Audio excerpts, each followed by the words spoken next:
أعوذ بالله من الشيطان الرجيم.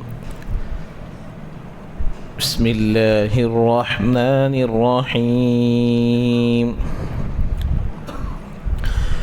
ومثل الذين كفروا كمثل الذي ينعق بما لا يسمع إلا دعاء ونداء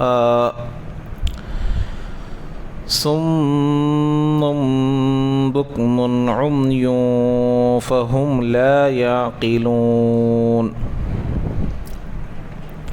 يا أيها الذين آمنوا كلوا من طيبات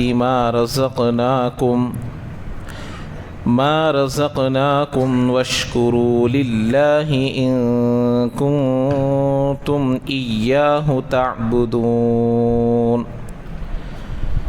صدق اللہ العظیم.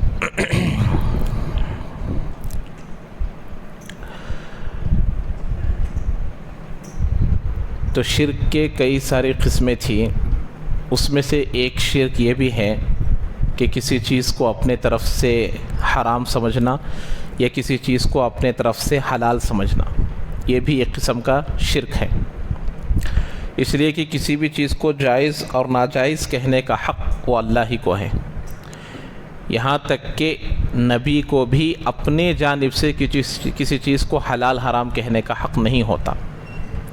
نبی بھی کسی چیز کو حلال اور حرام کہتے ہیں تو وہ اللہ کے حکم سے کہتے ہیں. تو لوگ اپنے طرف سے کسی چیز کو حرام کر لینا یا کسی چیز کو حلال کر لینا یا کسی چیز کو صحیح سمجھنا، کسی چیز کو غلط سمجھنا، یہ انسان کے بس کی بات نہیں ہے. اگر کوئی آدمی ایسا کرتا ہے اور اس کو صحیح سمجھ کر اتباع بھی کرتا ہے تو یہ بھی ایک قسم کا شرک ہے. جیسے اللہ کے ساتھ برابر ٹھہرانا شرک ہے، دوسروں کے حلال کردے کو حلال سمجھنا، دوسروں کے حرام کردے کو حرام سمجھنا بھی شرک ہے. تو اس کا ذکر چل رہا تھا. تو اب یہاں پر کئی ساری باتیں ہمارے جو معاشرے میں مشہور ہے، چلتے ہیں، اس کو یہاں پر ذکر کرتے ہوئے جائیں گے تو بہت فائدہ ہوگا. اس میں سے ایک چیز یہ ہے کہ جیسے ہمارے مسلمانوں میں بعض لوگ ایسے ہیں کہ فلاں مہینے میں گوشت نہیں کھانا، فلاں مہینے میں نکاح نہیں کرنا، فلاں مہینے میں شادی نہیں کرنا، فلاں مہینے میں میاں بیوی مل کر نہیں رہنا، فلاں مہینے میں نئے کپڑے نہیں پہننا. کوئی انتقال کر گیا تو 40 دن تک چھلے تک نئے کپڑے نہیں پہنتے. کسی کا رمضان میں انتقال ہو جاتا ہے تو فون اتنے آتے ہیں کہ کیا اب ہم نئے کپڑے خرید چکے ہیں، عید کو نئے کپڑے پہن سکتے نہیں پہن سکتے. انتقال جو کر جاتا ہے، چاہے وہ باپ ہو، بیٹا ہو، کوئی بھی ہو، 3 دن تک غم منانے کی اجازت ہے. اس کے بعد اپنے اپنے کاموں میں لگ جاؤ، اس لیے کہ اس کو وہی چیز پیش آئی ہے جو تم کو بھی پیش آنے والی ہے. جو مرا ہے، ہم نہیں مرنے والے ہیں کیا؟ تو تمہارے کاموں میں لگو، تمہاری دینداری کی فکر کرو، تمہارے جنت کی فکر کرو، تمہارے جہنم کی فکر کرو. اور جو اس کے اوپر حالت آ چکی ہے وہ تم پر بھی آنے والی ہے، اس لیے 3 دن تک غم مناؤ، اس کے بعد غم کی اجازت نہیں. لیکن بیوی کے لیے 4 مہینے 10 دن تک غم منانے کی اجازت ہے. اگر ایسا ظالم شوہر بھی اگر انتقال کر گیا کہ اس کے مرنے کا ہی انتظار کر رہی تھی بیوی، تب بھی شریعت کا حق ہے کہ وہ غم منائے 4 مہینے 10 دن تک. دل خوش ہے، بھئی بندہ چلے گیا، اچھا ہوا، لیکن خوشی ظاہر کرنے کی اجازت نہیں. تیل نہیں لگا سکتی، نئے کپڑے نہیں پہن سکتی، زیورات نہیں لگا سکتی، خوشبو نہیں لگا سکتی. غم منانا ہے بیوی کے لیے، باقی کسی کے لیے بھی 3 دن سے زیادہ کا غم جائز نہیں ہے. تو اب یہ جو اپنے طرف سے ہم لوگ کر لیتے ہیں، نئے کپڑے نہیں پہننا، اچھا کھانا نہیں بنانا، یہ شیطان کا دیا ہوا حکم ہے اور لوگ اس کی پیروی کر رہے ہیں اور یہ شرک ہے. اب جتنے بھی چیزیں ہیں، محرم کا مہینہ جب آ جاتا ہے، سفر کا مہینہ جب آ جاتا ہے تو کیا کرتے ہیں لوگ؟ نکاح نہیں کرتے، بھول کر بھی نکاح نہیں کرتے. تو اب اس رسم کو، اس چیز کو ختم کرنے کے لیے جن کا ایمان پختہ ہے، جو اس رسم کو ختم کرنا چاہتے ہیں، ان کو ضروری ہے کہ وہ محرم میں اور سفر میں نکاح کرے. حضرت عائشہ صدیقہ رضی اللہ تعالی عنہا فرماتی ہیں، مکے میں رہنے والے مشرکین شوال میں نکاح کرنے کو برا سمجھتے تھے. اس وقت اور شوال میں نکاح کرنے کو برا منحوس سمجھتے تھے. حضرت عائشہ فرماتی ہیں کہ میرا نکاح شوال میں ہوا. اللہ کے نبی اور حضرت عائشہ کے نکاح سے بڑھ کر برکت والا کوئی نکاح ہے؟ ایسی ازدواجی زندگی کی مثال کوئی دنیا میں پیش کر سکتا کیا؟ نہیں پیش کر سکتا. تو اتنے ایسا نکاح ہونے کے باوجود کس مہینے میں ہوا ہے؟ شوال میں ہوا ہے.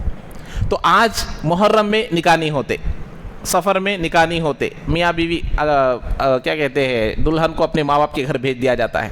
تو یہ بھی بالکل جائز نہیں ہے. اور اسی طریقے سے نئے کپڑے پہننے کے بارے میں, اچھا کھانوں کو دنوں کے ساتھ خاص کر دیتے ہیں. جیسے اب رجب کا مہینہ چل رہا, کیا کیا رسومات چلتے ہیں آپ کو معلوم. اس کا نہ نبی سے تعلق ہے, نہ قرآن سے تعلق ہے, نہ شریعت سے تعلق ہے. رجب کے کنڈے کسی بھی جگہ اس کا تعلق نہیں ہے. کنڈے کھانا ہے تو سال بھر کھاؤ. اور وہ چونگے رمضان کیا کہتے ہیں محرم میں بنائے جاتے ہیں. اور الحمدللہ آج ہی ہمارے گھر والے بنائے تھے, آج ہی کھا کر آیا ہوں, دوپہر میں کھایا ہوں. سال بھر کھاؤ. تو محرم کے ساتھ خاص کرنا یہ ہے شرک. کھانے میں پینے میں اللہ نے کسی چیز کو حرام نہیں کیا. تم گوشت نہیں کھا سکتے, تم یہ نہیں کھا سکتے فلاں میں. ہاں البتہ احرام کی حالت میں شکار نہیں کر سکتے, شکار نہیں کرنا. لیکن کھانے کے سلسلے میں ایسی چیزوں کو اپنے اوپر لازم کر لینا یہ بھی ایک شرک ہے. اب یہ ابھی آتی ہیں اللہ تعالیٰ جو حرام کیے ان تمام چیزوں میں. تو یہ چونگے محرم میں خاص طور پر بنائے جاتے. تو یہ اگر آپ سال بھر کھاتے ہیں اور محرم میں دسترخوان وسیع کرنے کے وقت میں بنا لیے تو وہ الگ بات, بغیر عقیدے کے بنانا ضروری نہیں سمجھ کر بنائے. سال بھر بھی کھاتے ہیں, جب دل چاہا جب بنا کر کھاتے ہیں تو کوئی حرج نہیں. لیکن محرم میں ہی خاص طور پر بناتے ہیں تو یہ شیطان کا حکم کردہ ہے, اور اس کی پیروی کرنے کی وجہ سے اس کو شرک کہا جائے گا. اللہ نے جس کو لازم نہیں کیا اس کو لازم کر لے رہے ہیں. رجب میں جن چیزوں کو اللہ نے خاص طور پر نہیں کہا اس کو رجب میں خاص کر لے رہے ہیں. تو یہ تمام چیزیں جائز نہیں. ایسے ہی حلوے کے پوریاں یہ کب بنائے جاتے ہیں؟ یہ بھی اس کا بھی خاص مہینہ ہے, اس کے بھی خاص ایام ہیں, اس میں بنایا جانا یہ بھی جائز نہیں. کھانا اللہ نے بتایا, نبی اللہ تعالیٰ کیا بتائے کہ اے ایمان والوں تم کیا کرو, پاک چیزوں کو کھاؤ, حلال چیزوں کو کھاؤ. کسی بھی چیز کے کھانے کے لیے حلال ہونا ضروری, پاک ہونا ضروری. یہ دو چیزیں پاک ہے تو وہ چیز کھانا حلال ہے, حرام نہیں ہو سکتا. لیکن ایام کے ساتھ, دنوں کے ساتھ, مہینوں کے ساتھ خاص کر دینا یہ حرام ہو جاتا ہے. نکاح کے بعد جمعگی, یہ کیا ہے جمعگی؟ اب جمعگی کا کوئی تعلق شریعت سے نہیں ہے. اب جمعگی کے لیے پیسے خرچ کیے جاتے, کھانا بنایا جاتا. وہ پہلا جمعہ نکاح ہونے کے بعد کا پہلا جمعہ جمعگی. یہ دیکھیے اس کا کوئی تعلق, اس لیے میں بتاتا ہوں نا, شریعت وہ ہے جو بالکل NH کی طرح, ہائی وے کی طرح رہتا ہے, صاف دودھ کا دودھ پانی کا پانی. لیکن بائی پاس کہاں ہے معلوم نہیں ہوتا, وہ بائی پاس سے گھس جاتے ہیں درمیان میں. یہ سب بائی پاس چیزیں ہیں. تو بائی پاس کی کوئی حقیقت دین میں نہیں ہے. اس سے ہر ایک کو بچنا لازم ہے, ضروری ہے. اسی لیے اللہ تعالیٰ شرک کے بعد ان چیزوں کو بیان کر رہا کہ تم کھانے میں دو چیزوں کی رعایت کرو. اب کوئی مر گئے, نہیں بڑا گوشت کھاؤ گا تو بولے تو نہیں میرا کیا کہ وہ ہے میں نہیں کھا سکتا, اگلے مہینہ ابھی 3 دن ٹھہرو, 3 دن کے بعد کھا لیتا ہوں. یہ جائز نہیں. اور اچھے کھانے پکانا, کسی کا انتقال ہو گیا, یہاں تک کہ جیسے کہ آپ لوگوں کو معلوم ہے انتقال کے وقت میں کیا دے کر بھیجتے, کھانا دے کر بھیجتے نہیں. جنازے کے دن اپنے انتقال ہوئے اس گھر میں ہم لوگ کھانا دے کر بھیجتے ہیں. نبی علیہ السلام کے زمانے میں بھی حضرت زید رضی اللہ تعالیٰ عنہ کا جب انتقال ہوا تو اللہ کے نبی نے بھیجا, ان کے گھر میں کھانا بھیجا. کیوں بھیجا؟ اس دن بھی اگر گھر میں کوئی ہمت والے ہیں کھانا پکانا چاہے تو پکا سکتے ہیں. لیکن چونکہ وہ بہت غمزدہ ہوتے ہیں, اپنے گھر سے ایک آدمی جدا ہو گیا ہے, اب ان کا ذہن کھانے کی طرف نہیں جاتا, ان کا ذہن پکانے کی طرف نہیں جاتا. تو اس بوجھ کی وجہ سے اپنے آس پاس پڑوسیوں کو حکم دیا گیا کہ تم آج ان کے گھر کو کھانا بھیجو کہ وہ کھانا کھائے. کیونکہ اب اگر وہ چاہے تو کل نہیں بلکہ کل پورا دن بھی بھوکا رہ جائیں گے. وہ کوئی قریبی رشتہ دار نوجوان لڑکا اگر انتقال ہو گیا تو اب کیا کھانا پکانے کا ذہن جائے گا؟ کیا بریانی پکانے ذہن جائے گا؟ مہمان آئے ہوئے ہوتے ہیں, دور دور سے آئے ہوئے ہوتے ہیں, ان کا کھانے کا انتظام کون کریں گے؟ اسی لیے دے کر بھیجو کھانا. یہ حکم ہے. ورنہ اس دن بھی اگر گھر میں کھانا پکانا چاہے تو پکا سکتے ہیں. تو اپنے طرف سے کسی چیز کو لازم سمجھنے میں ہمیشہ پرہیز کرنا چاہیے. یہ ایسے کئی ساری چیزیں, ایک دو نہیں, بہت ساری چیزیں ہیں. تو اس سے ہر ایک کو بچنا. اگر کوئی آدمی اس کو ضروری سمجھ کر کرتا ہے, دین سمجھ کر کرتا ہے تو شرک ہے. اگر دین سمجھے بغیر کرتا ہے تو رسم ہے, اور رسم کو چھوڑنا بھی ضروری اور شرک کو چھوڑنا بھی اور ضروری ہے. اگر جو آدمی ان دو چیزوں میں مبتلا ہو جاتا ہے وہ دین میں پورے طور پر نہیں اترا. بتایا نا گزشتہ پھر حضرت عبداللہ بن سلام رضی اللہ تعالیٰ عنہ صرف اونٹ کا گوشت پہلے نہیں کھاتے تھے, یہودی تھے وہ, پہلے وہاں پر حرام کر لیے تھے. اب مسلمان ہونے کے بعد بھی نہیں کھانا حرام سمجھ کر نہیں, طبیعت ساتھ نہیں دے رہی تھی. پہلے میں نہیں کھاتا تھا, اب کیسے کھاؤں؟ تو اللہ نے آیت نازل کر دیا, یا ایھا الذین آمنوا ادخلوا فی السلم کافہ, اے ایمان والو پورے داخل ہو جاؤ ایمان میں, دین میں پورے آ جاؤ, آدھا بیدھا نہیں. تو وہ ہم کو چاہیے. ہاں, اب اس کا جواب بھی اللہ نے دیا. جب ان کو کہا جاتا ہے کہ تم اللہ کے نازل کردہ حکموں کی اتباع کرو تو کیا بولتے؟ ہم لوگ ہمارے امی ابا کو کیسا کرتے ہوئے دیکھے کہ ہمیں ویسا کرتے. تمہیں کیا بولے, تمہیں ہمیں سنتے نہیں. ہمارے امی اباؤں نے کر لے کو آئے, رجب میں یہ کرتے, محرم میں یہ کرتے, سفر میں یہ کرتے, ہمیں کرتے. اللہ کیا بولتا, رسول کیا بولتے, ہم نہ نکو. اللہ نے یہ جواب کب دیا؟ 1400 سال پہلے. آج مل رہے نہیں مل رہے جواب آئیں ملتے ہیں. تو قرآن قیامت تک کی کتاب ہے, قرآن میری کتاب ہے, قرآن میرے عیبوں کو دکھاتا ہے, قرآن میری زندگی کو دکھاتا ہے, قرآن میرا آئینہ ہے. خاموشی کے ساتھ آئینے کے سامنے جا کر ہم کھڑے ہو جائیں گے تو وہ دکھاتا ہے کہ تیرے پیشانی پر کچھ لگا ہے, اس کو نکال لو. تیرے گال پر کچھ لگا ہے, اس کو نکال لو. اب آئینہ کو پھوڑ دیتے کیا ہمیں؟ کتنی ہمت تجھے, تو میرے گال پر لگے سو چیز بولتا کیا, میرے پیشانی پر لگے سو چیز بولتا کیا؟ مان لیتے نہیں مانتے بات, فوری طور پر نکال لیتے, بولتا نہیں آئینہ. ایسے ہی قرآن خاموش رہبر ہے, ہمارے پورے عیبوں کو, ہماری پوری زندگی کو کھول کھول کر دکھاتا ہے. بس پڑھنا یا پڑھانے والا ہونا ضروری ہے, تب ہماری زندگیاں سنور جائے گی. تو ایک تو یہ چیز ہے. اور اس کے بعد دیکھیے کسی بھی چیز کے کھانے میں کیا دیکھنا, دو چیزیں, ایک حلال اور دوسرا طیب. وہ حلال بھی رہنا اور پاک بھی رہنا. اور اس کے بعد فرماتے ہیں, اب مثال کے طور پر آپ بتائیے, جو چیز حلال ہے وہ پاکیزہ ہونا ضروری نہیں, لیکن جو پاک ہے وہ حلال ضرور ہے. بات کو سمجھیے, اللہ نے حلال کھانا کہا اور پاکیزہ کھانا کہا ہے. جو چیز حلال ہے وہ پاکیزہ ہونا ضروری نہیں. دیکھنا حلال ہے تو بھی دیکھنا, بکرا حلال ہے حرام ہے؟ بولیے, جواب دیتے جانا. حلال ہے. مرغی حلال ہے حرام ہے؟ گائیں بیل سب حلال ہے حرام ہے؟ حرام. چوری کر کو لے کو آیا بکرا, اب کیا ہو گیا بکرا؟ حرام ہو گیا. حلال ہے, پاک نہیں ہے. حلال تو ہے, ہر حلال چیز پاک نہیں ہوتی. دیکھو سودی بیپار کرنے والا دعوت دے دیا, ارے بھائی انہیں بھی وہ گوشت پکایا, انہیں بھی وہ چاول پکایا.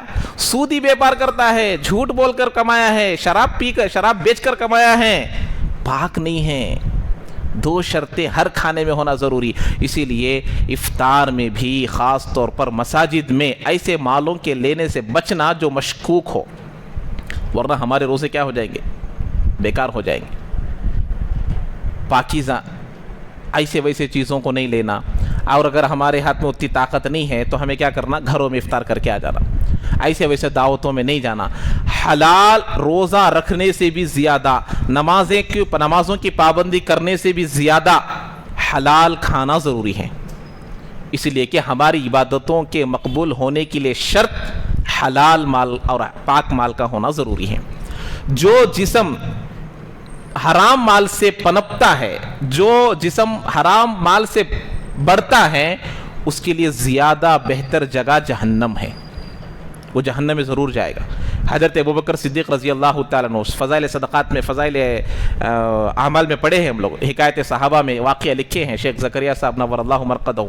ایک غلام تھا, وہ جاہلیت کے زمانے میں کوئی جادو منتر کیا کرتا تھا. انہوں نے اب اس کے لیے کوئی چیز دے دیا تو وہ لا کر کھا لیے. نکالتے گئے. لوگوں نے کہا جان پر رحم کرو, جان نکل جائے گی امیر المومنین. کہا اگر یہ نکالتے میری جان بھی چلے جائے تو بھی مجھے بہتر ہے, سستا سودا ہے, تو بھی میں نکال کر رہوں گا. تو یہ معلوم ہوا نمازوں کی پابندی. اب جیسے مثال کے طور پر ایک آدمی مغرب کے بعد سورہ واقعہ پڑھ رہا ہے, سورہ واقعہ پڑھنے والے پر غریبی نہیں آتی, فاقہ نہیں آتا, سود کا بیپار کر رہا ہے, جھوٹ بول کر کما رہا ہے, تو کہاں سے برکت آئے گی؟ تو یہ چیزیں سمجھنے کی ہے. تو پاک بھی ہونا اور حلال بھی ہونا. تو ہر حلال پاک نہیں ہے. مرغی حلال ہے لیکن کسی کی چوری کیا ہوا ہے, بازو گھر والے کی گھر میں آ گئی ہے, اندر ذبح بسم اللہ اللہ اکبر بول کر کاٹ کر ذبح کر کر کھا رہا ہے, پاکیزہ ہے ناپاک ہے. تو یہ دو چیزوں کو ہر کھانے کے اندر دیکھنا بہت ضروری ہے. اسی طریقے سے دوسروں کی ملکیت کی چیز جیسے حرام ہو جاتی ہے, ایسے ہی کسی دن کے ساتھ, کسی مہینے کے ساتھ, کسی ہفتے کے ساتھ, کسی پروگرام کے ساتھ خاص کرنے سے بھی وہ چیز حرام ہو جاتی ہے.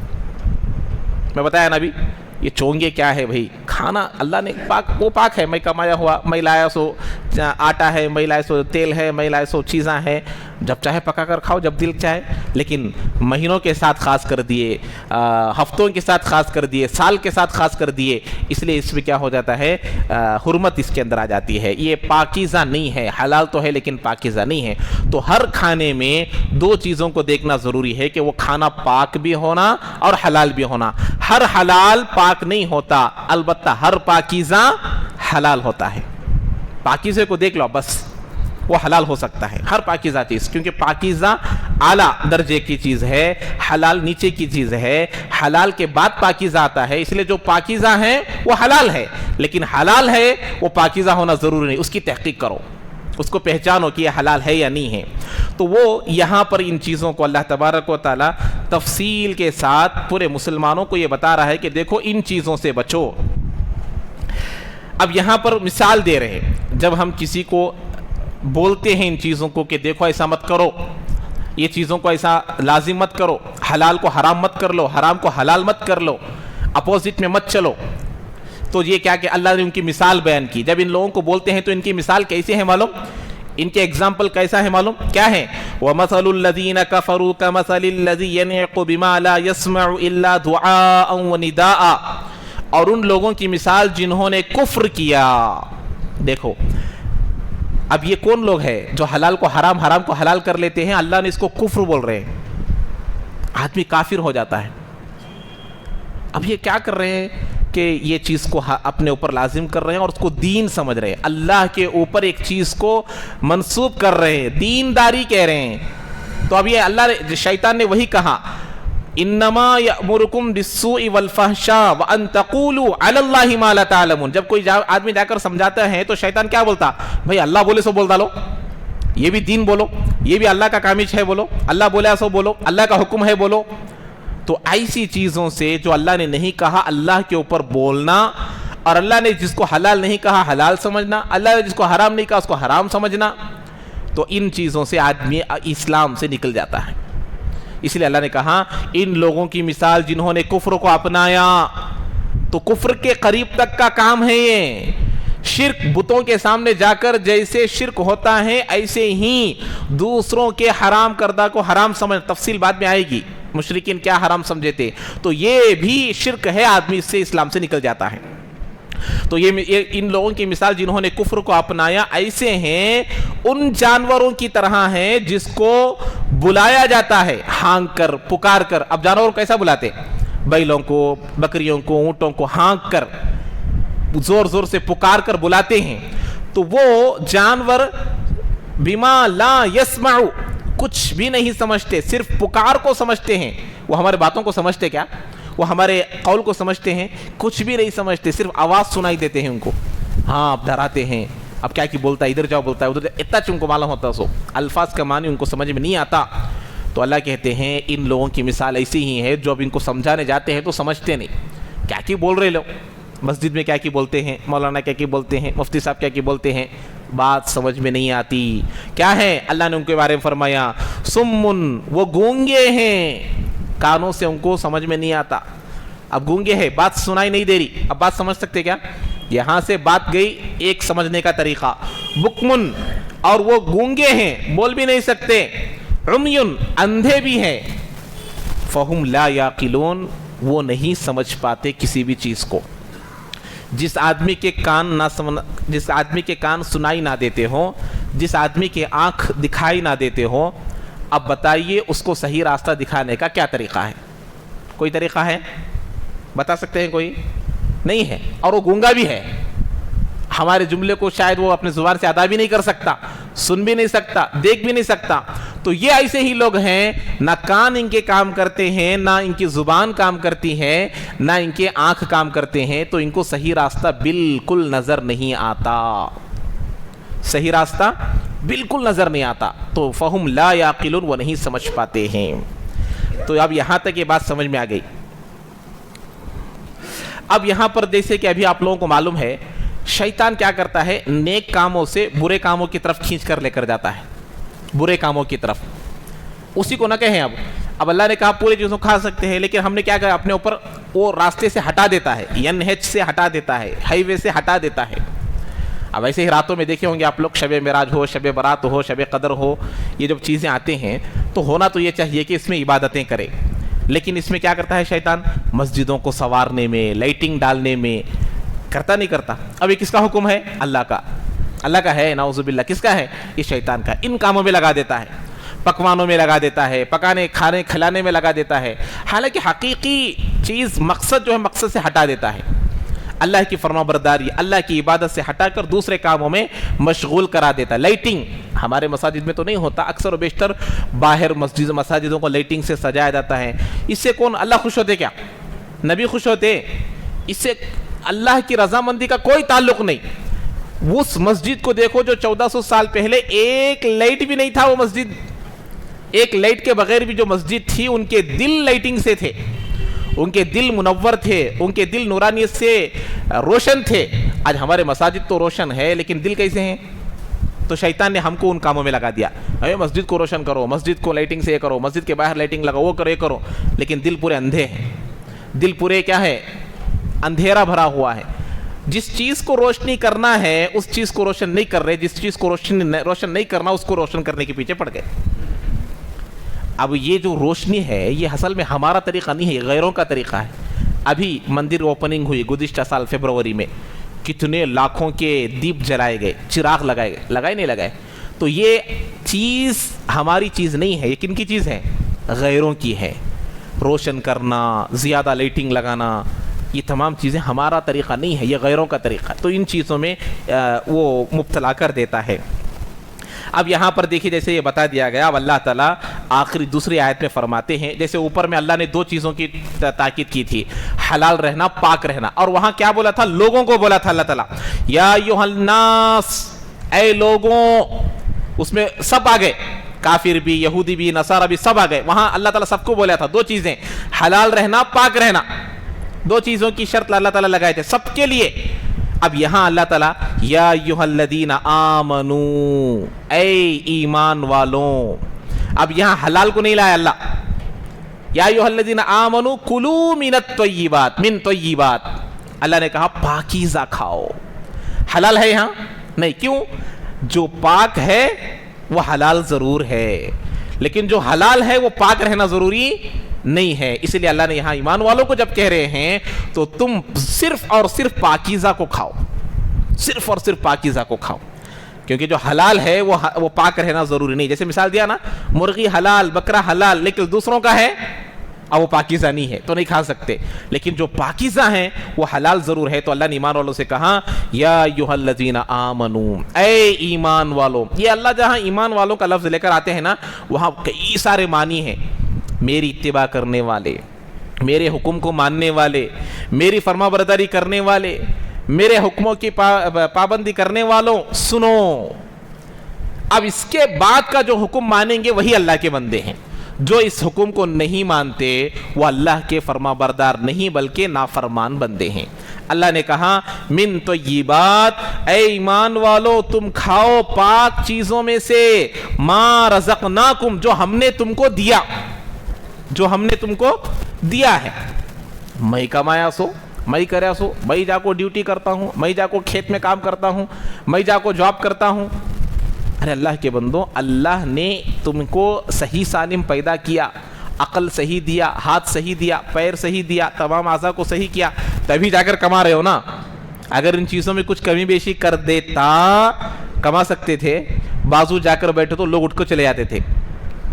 بعض کو بیٹھے تو بات کرتے تھے، اٹھ کو چلے جاتے تھے.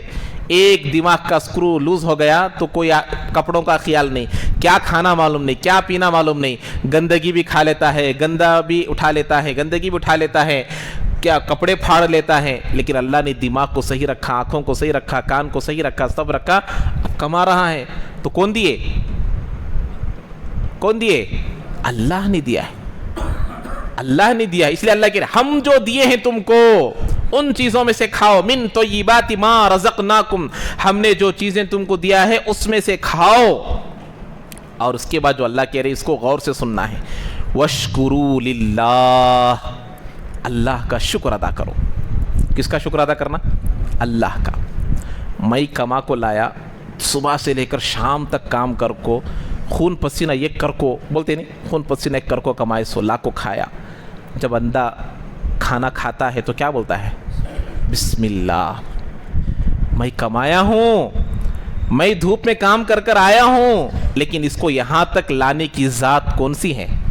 اللہ کی ہے. بعض لوگ ایسے بھی ہیں کہ ہمیں کھانا کھانے کے وقت میں بسم اللہ یاد نہیں آتا، تو یہ گمراہی کی بات ہے. کس کی بات ہے؟ شیخ زکریا صاحب رضوان اللہ مرقدہ فضائل صدقات میں لکھے ہیں، ایک لقمہ جب بندے کے منہ کے قریب آتا ہے تو اس پر تقریباً 70 لوگوں کی محنت کے بعد میرے ہاتھ میں آتا ہے. کتنے؟ وہ بیج بننے سے، وہ بیج لگنے سے، وہ بیج ڈالنے سے، پھر اس کے کھیت میں کام کرنے سے، اس کی صفائی کرنے سے، پوری چیزیں ملائیں گے. تمہاری بیوی کا ہاتھ بھی اس کو لگا ہے وہ بھی شامل کر کر، یا تمہارا ہاتھ لگا وہ بھی شامل کر کر، کتنے ہاتھوں کے بعد آیا ہے؟ 70 ہاتھوں کے بعد آیا ہے. تو اس لقمے سے پہلے تمہارے اوپر ضروری ہے کہ تم بسم اللہ بولو. ایسے لقموں پر بھی اگر تم کو بسم اللہ یاد نہیں آتا تو یہ اللہ کی ناشکری ہے. کس کی ناشکری ہے؟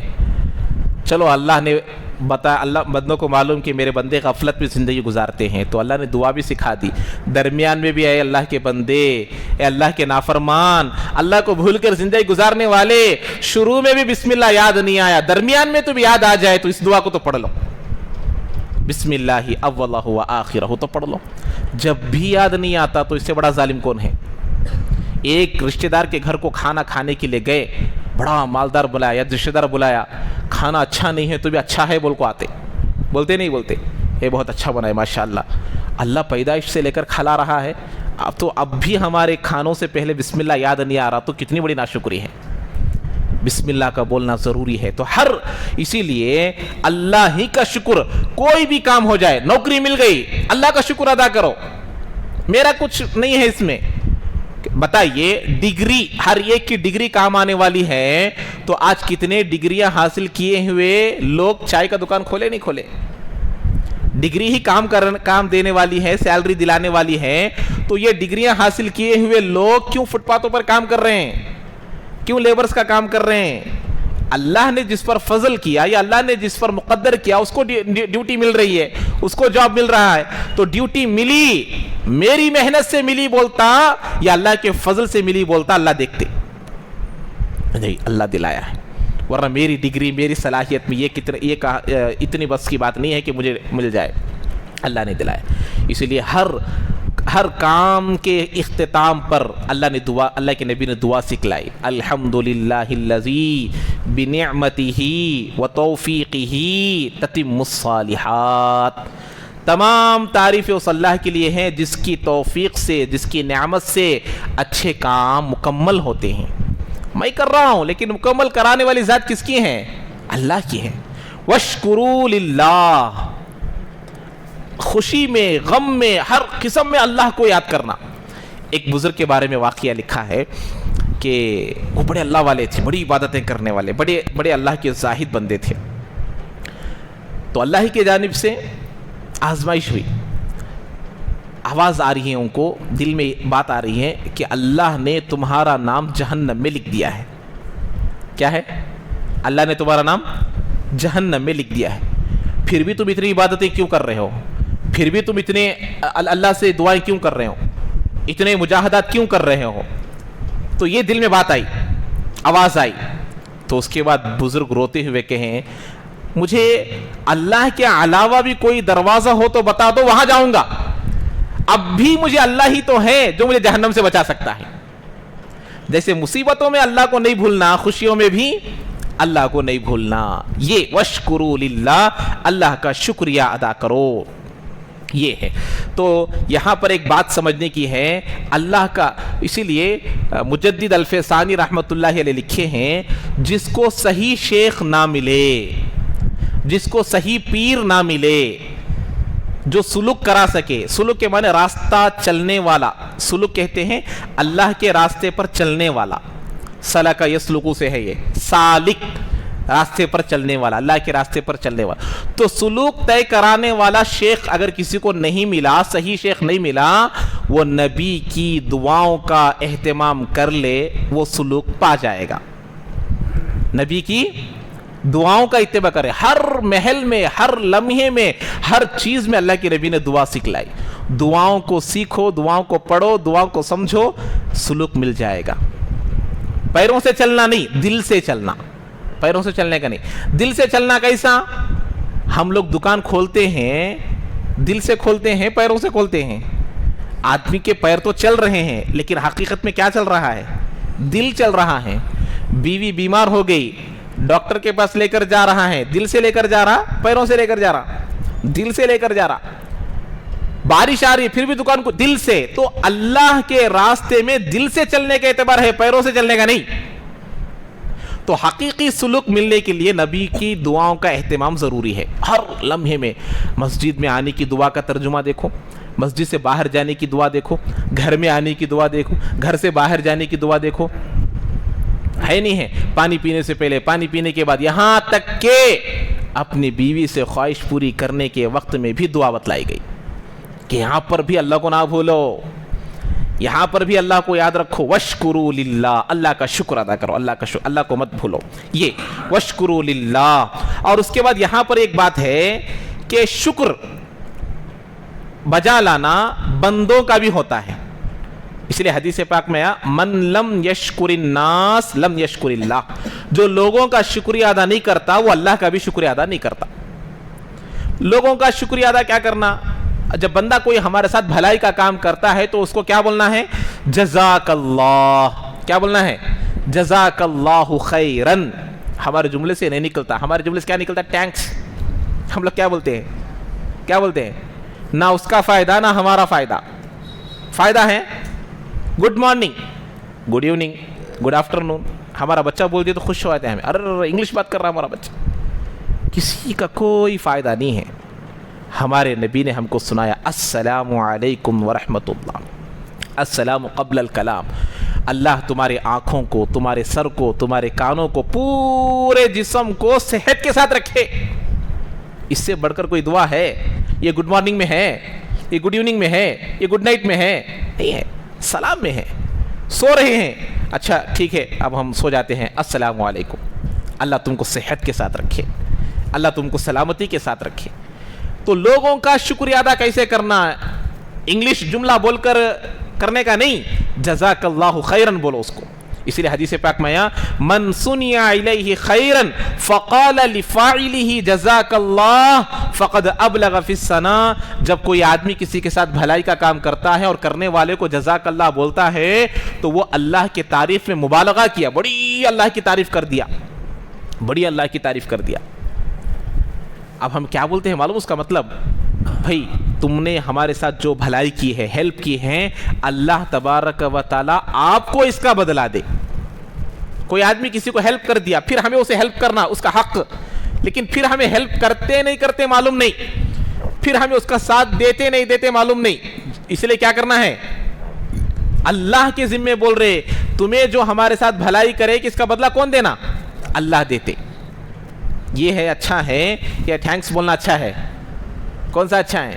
یہ ہے اللہ کا بھی شکریہ، بندوں کا بھی شکریہ. بندوں کا بھی شکریہ ادا کرو، بندوں کا شکریہ ادا کرو، بندوں کا شکریہ ادا کرو.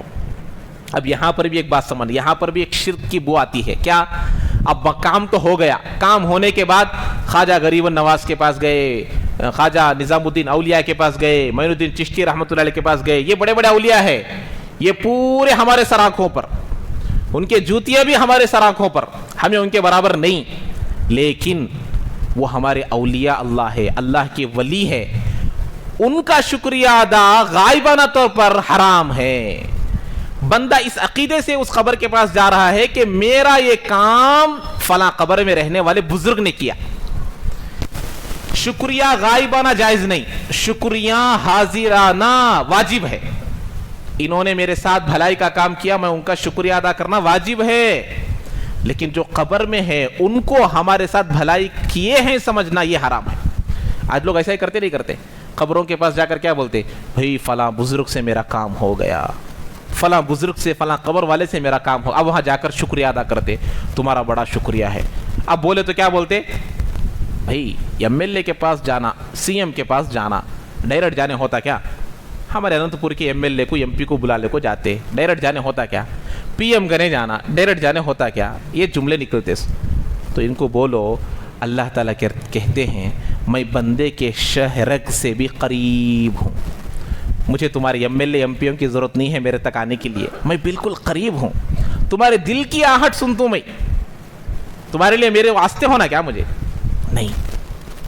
تو یہ بھٹکانے کی چیزیں ہیں, گمراہ کرنے کی چیزیں ہیں. تو سمجھ میں آ رہی بات؟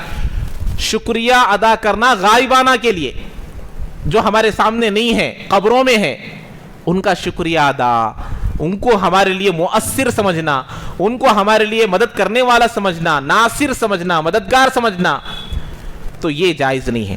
بندہ سامنے ہے تو اس کا شکریہ ادا کرنا ضروری ہے کہ انہوں نے ہمارے ساتھ بھلائی کا کام کیا سمجھ کر کرنا ضروری ہے. تو اسی لیے, اور ایک بات ہے, پورے دین کا جو خلاصہ ہے وہ شکر اور صبر میں ہے. کس میں ہے؟ شکر اور صبر میں. شکر کہتے ہیں اللہ کی فرما برداری, صبر کہتے ہیں اللہ کے نافرمانی سے بچنا. تو پورے دین کا خلاصہ, صبر کرنے والا اللہ کی نافرمانیوں سے بچتا ہے, اللہ کی نافرمانی نہیں کرتا. شکر ہے اللہ کی فرما برداری بجا لانا. اس سے پہلے بھی صبر کے سلسلے میں بہت ساری چیزیں آئی ہیں. اب اس کے بعد اللہ تعالیٰ فرماتے ہیں کہ دیکھو, یا ایھا الذین آمنوا کلوا من طیبات ما رزقناکم, اے ایمان والو کھاؤ پاک چیزوں میں سے جو ہم نے تم کو دیا ہے. واشکروا للہ, اور اللہ کا شکریہ ادا کرو. ان کنتم ایاہ تعبدون, اگر تم اللہ کی عبادت کرتے ہو. اللہ ہی کی, کس کی؟ اللہ ہی کی, اس کی بھی, اس کی بھی, اس کی بھی نہیں. عرب والے مشرکین بولتے تھے بھئی اللہ تو ہے, ہمیں اللہ کو مانتے, اللہ کی عبادت کرتے, لیکن ان کی بھی کرتے, انہوں بھی ساتھ میں ہیں. ایسا آج مسلمانوں کا حال بھی ہے, ہمیں اللہ کو تو مانتے لیکن انہوں بھی رہنا, انہوں نے تو کیسا چلتا. اس لیے اللہ بولتے ہیں اگر تم اللہ ہی کی عبادت کرتے ہو تو شکریہ ادا کرو. اسی لیے ہر دعا, دیکھو ہمیں اللہ کا شکریہ ادا ہر عمل میں, ہر لمحے میں, ہر اس میں ادا کرنا ہے. اب جیسے میں بتایا نا, دعائیں, ہر دعا کے شروع میں, ہر دعا کے شروع میں اکثر و بیشتر اللہ کا شکریہ ادا الحمدللہ سے ہوتا ہے. کس سے ہوتا ہے؟ الحمدللہ. ہر دعا کے شروع میں الحمدللہ الذی, الحمدللہ الذی, الحمدللہ الذی.